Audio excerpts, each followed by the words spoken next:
are listening to and streaming A More Perfect Union on KBLA Talk 1580. I'm Dr. Nii-Quartelai, your host and White House correspondent, joining you in LA live in afternoon drive time, where I'm in touch and so you be in touch. Be sure to follow me on all the social media platforms at Dr. Nii-Quartelai. Just type in Dr. Nii-Q, D-R-N-I-I-Q, and there I am, fresh for you to follow. Also, be sure to download the KBLA app to listen to us live or on demand, or if you're feeling fancy, just tell Alexa to play KBLA Talk 1580, and there we are for your listening pleasure.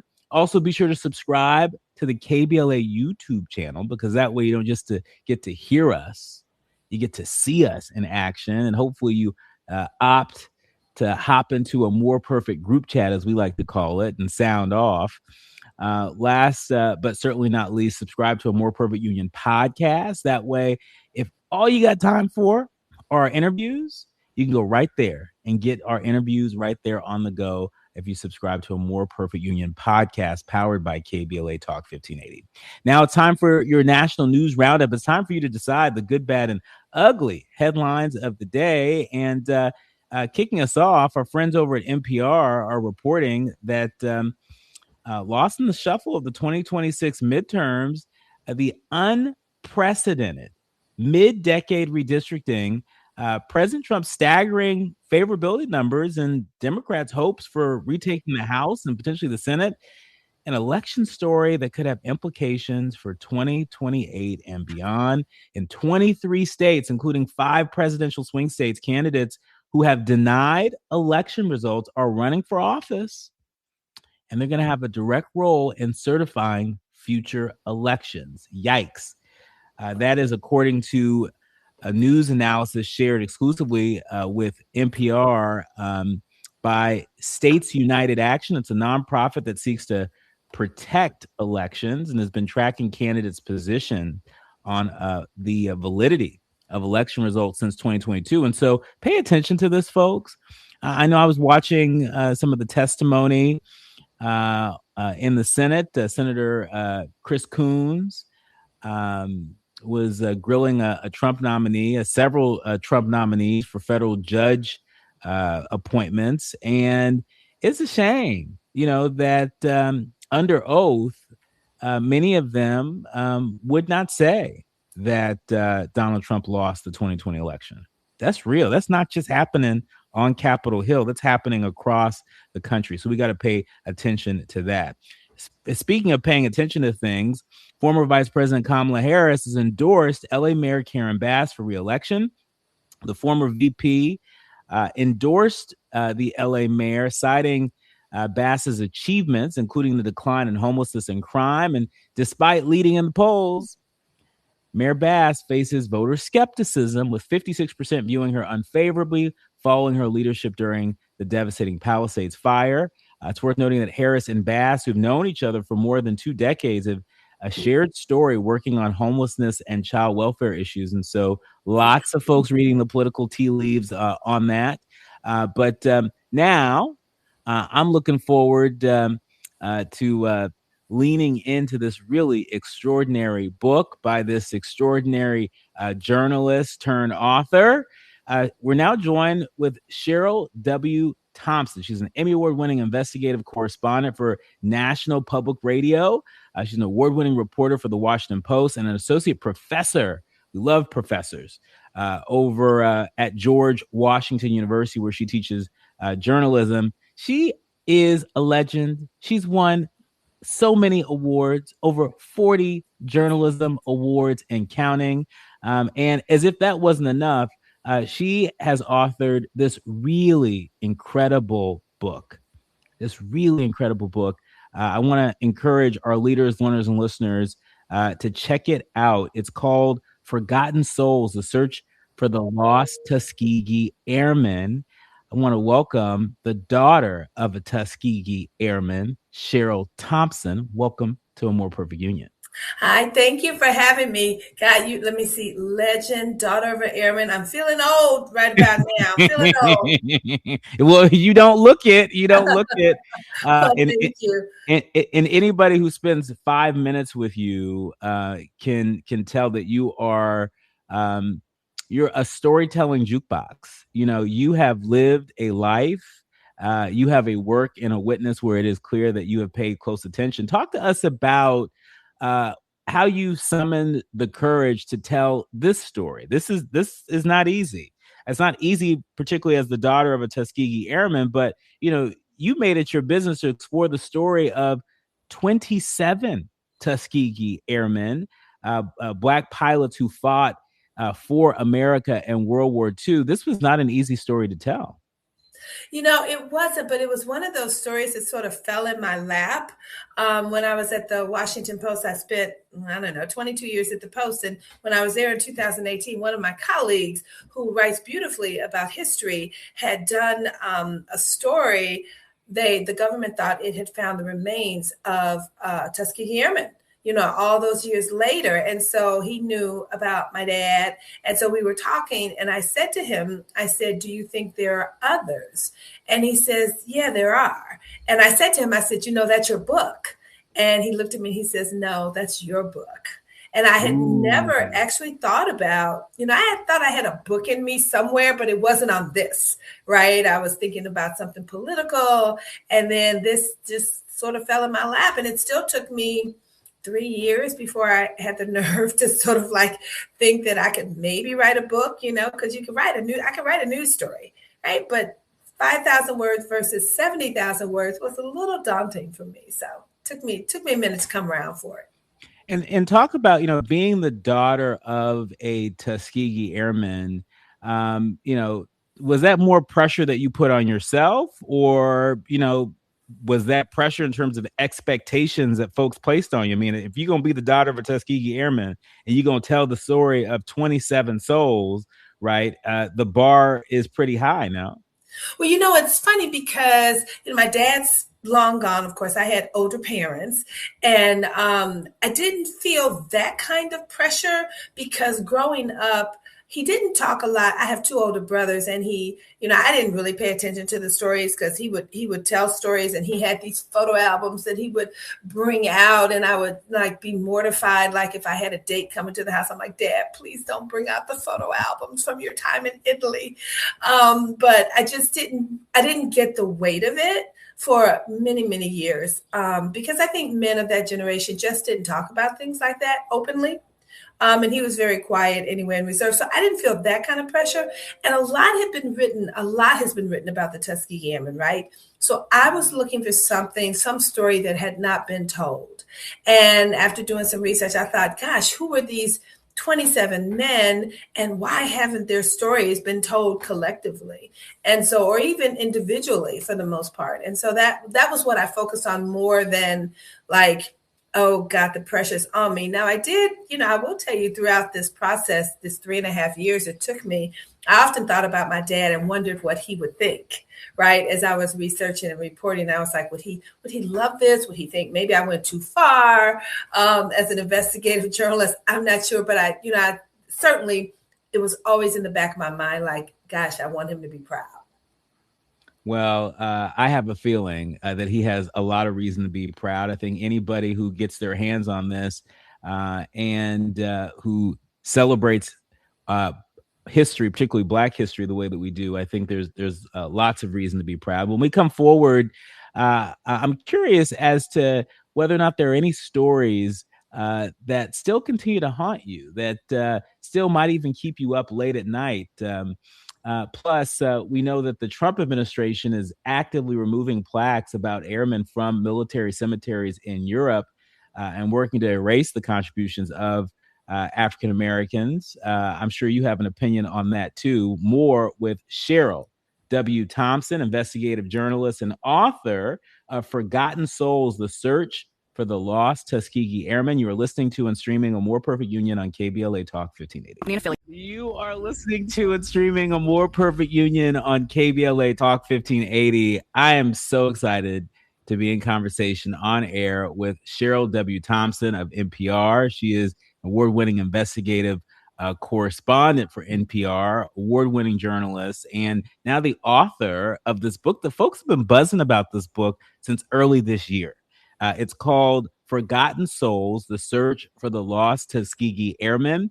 And what I think is just so extraordinary about this book, really brave, really so brave of you as an author is to explore the story of not one, not two, not five, not 10, but 27 Tuskegee Airmen, Black pilots who fought for America in World War II. Cheryl, in my view, that's a very tall order. It takes a very special author to be able to take on a story like this. But, I'm curious as to how this project has compared to other stories that you've told over the years, in terms of being at peace with the story. Is there a part of you that still thinks about these forgotten souls, any of these forgotten souls that are covered in this book?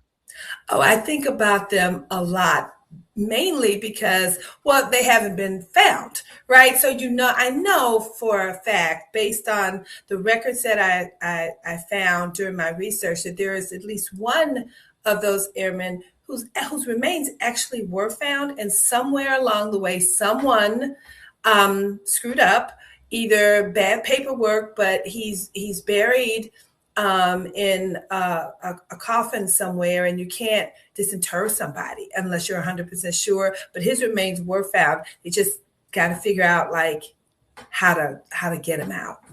And that haunts me because I know he's got a huge family who have wondered. He actually has a sister. Well, he has one sister left, but his other sister was the first Black Army nurse when President Truman desegregated the military. So it's this sort of, this big close-knit family.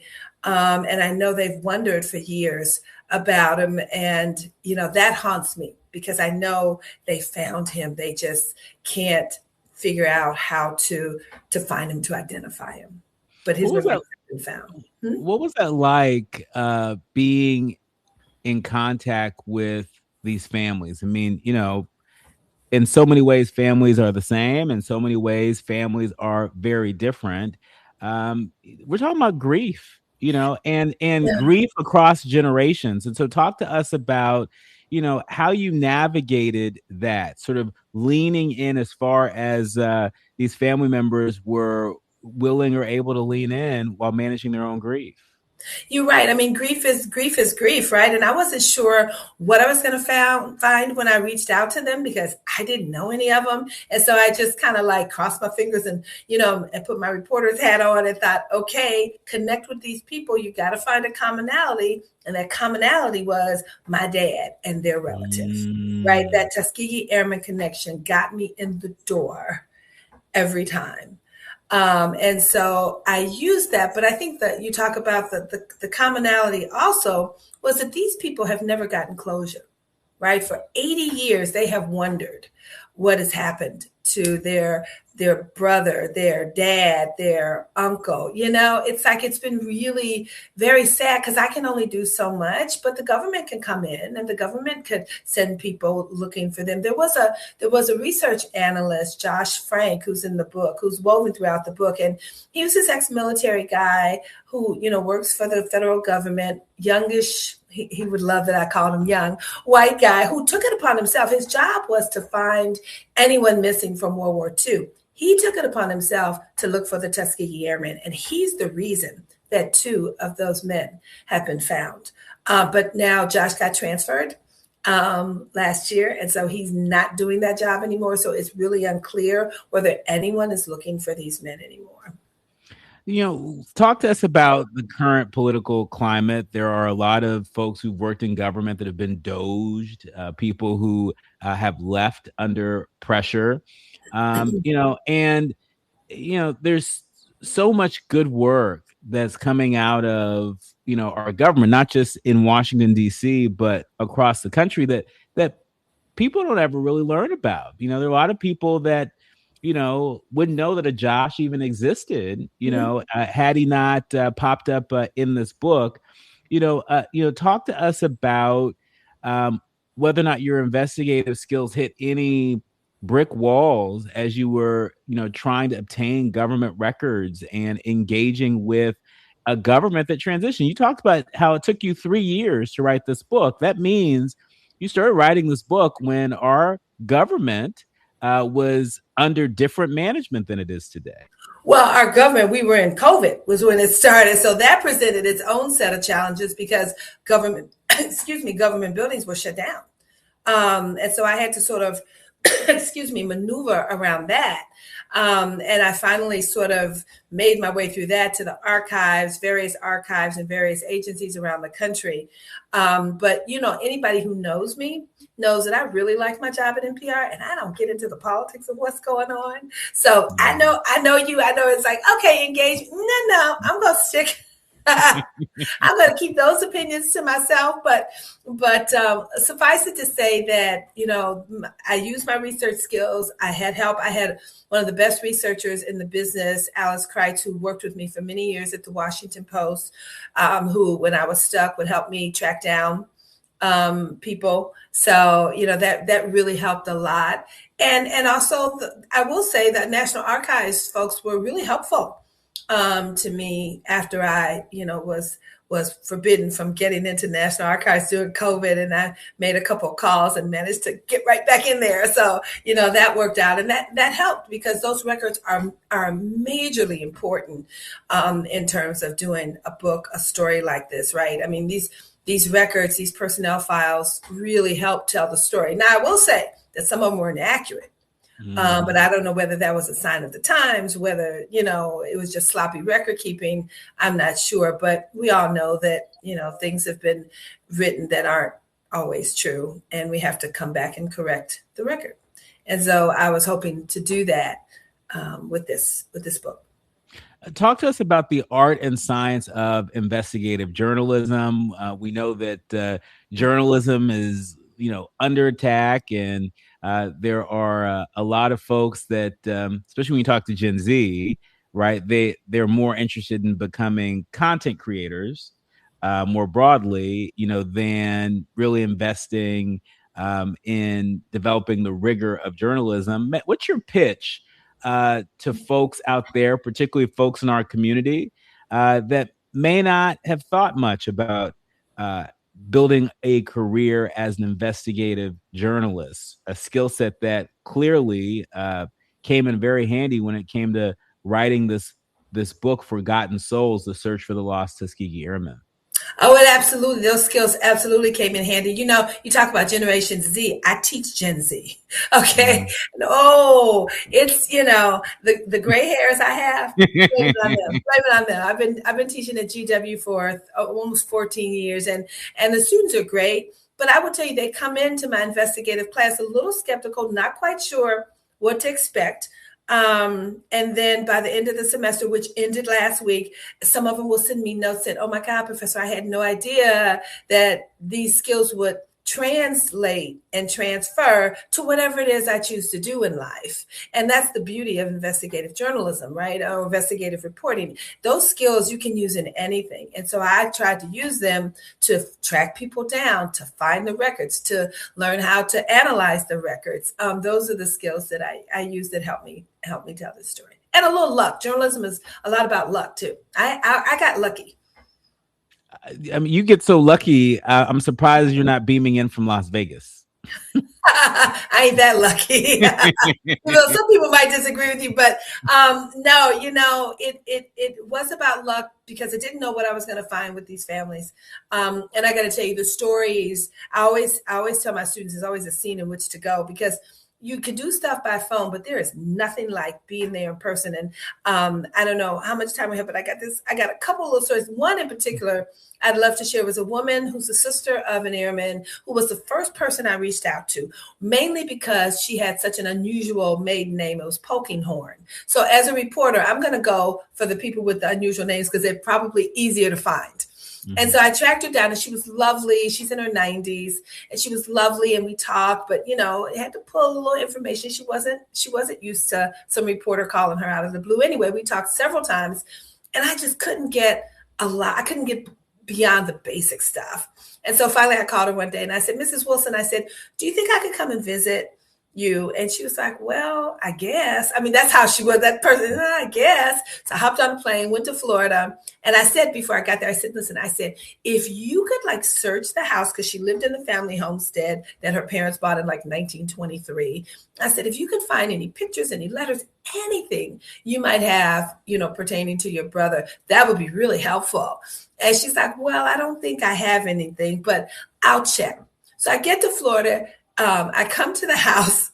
She takes me in this room. It's like, I guess they call it a parlor.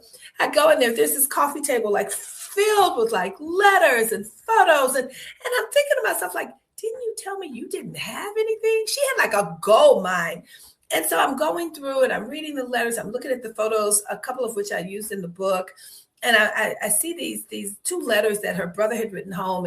And he mentioned these two guys in there. And I said to her, I said, who were these two men that your brother kept referring to? And she said, oh, they were his best friends growing up. They lived around the corner. Their dad was the Episcopal priest at the church. And I said, what was their last name? And she said it was Shirley. She said one became a doctor, the other became a dentist. And she said, oh, almost as an afterthought, she said there was a third brother. And he was a pianist. And they wrote a book about him.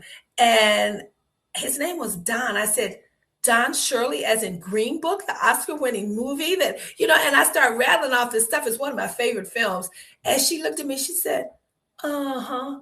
It was just kind of like, and as many times as I had talked to her on the phone, she never once mentioned that. And that's because I didn't see the letter, didn't know it existed. And so that's the luck that I'm talking about, where, it becomes a part of the story because this is who her brother was. I want to encourage our learners and listeners to run, don't walk, to pick up this book. You will not be disappointed. It's called Forgotten Souls, The Search for the Lost Tuskegee Airmen. My thanks to Cheryl W. Thompson. You have done it again. Thank you. We thank you for your work and your witness. What a beautiful tribute to these beautiful souls that paid the ultimate sacrifice for our freedom.